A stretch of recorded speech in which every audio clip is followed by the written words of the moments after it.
Hello दोस्तों, नमस्कार। मैं विक्रम कुमार और आप देख रहे हैं विक्रम कुमार 35 पर आज की वीडियो।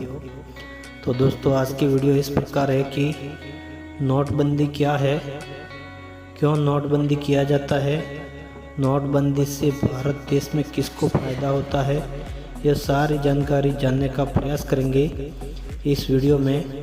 तो दोस्तों, पूरी जानकारी जानने के लिए वीडियो को अंत तक पूरा देखें और चैनल पर नए हैं तो प्लीज़ चैनल को सब्सक्राइब कर लीजिए। तो दोस्तों, वीडियो को करते हैं शुरू। 8 नवंबर 2016 को जब देश में रायता फैलाना था, तब मोदी जी टीवी चैनलों पर आकर कहते हैं कि भारत देश में 500 और 1000 के नोट लीगल टेंडर नहीं रहेंगे और भारत में नोटबंदी कर दी जाती है। और वहीं जब रायते को बटोरने की बारी आई तो मोदी जी ने आरबीआई को आगे कर दिया गया और फैसला दिया गया कि 30 सितंबर 2023 तक 2000 रुपये की नोट अब चलन में नहीं रहेंगे।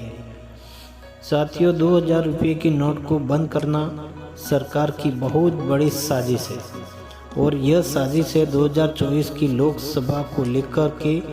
तो साथियों, इससे पहले हम ये जानें कि भारत सरकार ने कौन सी साजिश किया है, किस तरीके से विपक्षी पार्टियों की कमर तोड़ना चाहती है। उससे पहले हम लोग ये जान लेते हैं कि जो मोदी जी सरकार ने 8 नवंबर 2016 को नोटबंदी किया था, उस फैसले में मोदी सरकार पास हुई या फेल हुई। साथियों, 8 नवंबर 2016 को भारत में नोटबंदी की गई। 500 और 1000 रुपये का नोट बंद किया गया। तब मोदी सरकार ने भारतवासियों को नोटबंदी के फायदे बताते हुए बताया गया था कि इसके 6 फायदे हैं।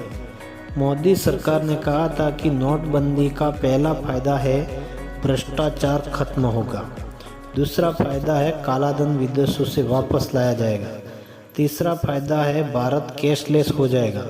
चौथा फायदा है बड़े नोट खत्म हो जाएंगे। पांचवा फायदा है जितनी भी नकली नोट है वह सब खत्म हो जाएगी। छठा फायदा है कि भारत में आतंकवादी खत्म हो जाएगा, आतंकवादियों की कमर टूट जाएगी। साथ ही मोदी जी ने वायदा किया था कि मित्रों, माता बहनों, हम को सिर्फ 50 दिन का टाइम दे दो, 50 दिन में सब कुछ ठीक ठाक कर दूंगा। अगर ठीक नहीं कर पाया तो मुझे किसी भी चौराहे पर बुला लेना, मैं सजा भुगतने को तैयार हूँ। साथियों, मोदी जी से किए गए इन 6 बातों में बताऊं उससे पहले आप ही बताइए कि मोदी सरकार ने नोटबंदी का जो फैसला किया था वो सही था या गलत। दोस्तों, मोदी जी की बात मान करके पूरा देश लाइन में लग गया और नोटबंदी के दौरान 150 लोगों की लगभग मृत्यु हो गई थी। सबसे पहले बात कर लेते हैं, नोटबंदी के बाद कालाधन वापस आया क्या? कालाधन वापस लाने में सरकार सफल रही। नोटबंदी के बाद 15.31 लाख करोड़ रुपया बैंकों में वापस हुआ, लेकिन 10,720 करोड़ आज तक बैंकों में वापस नहीं लौटा, जिससे यह सिद्ध होता है कि काला धन लाने में भी सरकार विफल रही।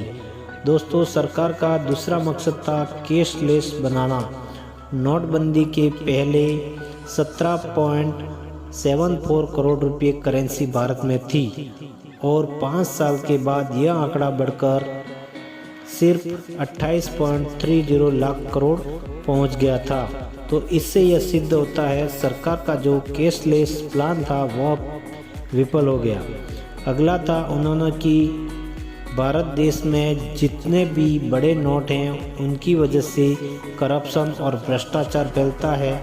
लेकिन एक बात समझ में नहीं आई कि क्या 1000 की नोट को बंद करके 2000 रुपये की नोट को चालू करना यह सरकार का कितना अच्छा फैसला था। साथ ही सरकार ने यह कहा था कि इससे नकली करेंसी हमेशा के लिए बंद हो जाएगी, नकली करेंसी नहीं छप पाएगी। तो दोस्तों, जो नकली करेंसी पकड़ी गई है वो नोटबंदी की अपेक्षा 56% ज़्यादा 2000 की नोट पकड़ी गई है। तो साथियों नकली करेंसी को रोकने में भी सरकार फेल हो गई थी। साथियों अब बात करते हैं आतंकवादियों के बारे में, घटना के बारे में। सरकार ने कहा था कि नोटबंदी का सबसे बड़ा फायदा होगा कि आतंकवादियों की कमर टूट जाएगी। दोस्तों ये देख लीजिए आप, साल 2014 में 2394 आतंकी हमले हुए थे।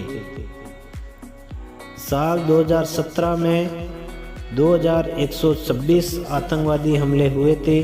साल 2018 में 2119 आतंकवादी घटना हुई थी।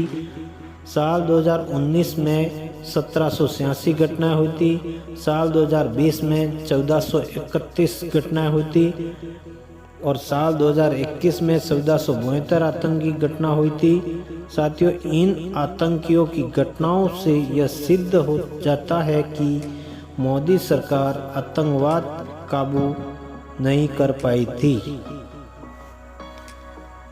साथियों हम अब बात कर लेते हैं कि जो 2000 रुपये का नोट बंद किया गया है, इसमें सरकार ने 2024 लोकसभा चुनाव को लेकर के क्या प्लानिंग की गई है।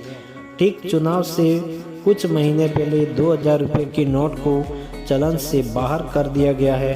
साथियों आप सभी को पता है कि चुनावों में रुपयों पैसों का कितना उपयोग किया जाता है और राजनीतिक पार्टी में भारतीय जनता पार्टी भारत की सबसे अमीर पार्टी है, जिसके पास सबसे ज़्यादा पैसा है और वो सत्ता और सरकार में भी है।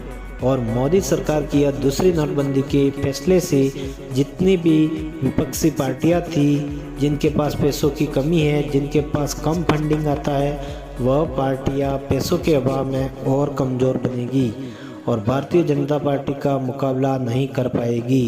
यह दूसरी बार नोटबंदी का सीधा फ़ायदा भारतीय जनता पार्टी को मिलेगा और वह 2024 में सत्ता में आने का पूरा प्लान तैयार करके इस नोटबंदी को किया गया है।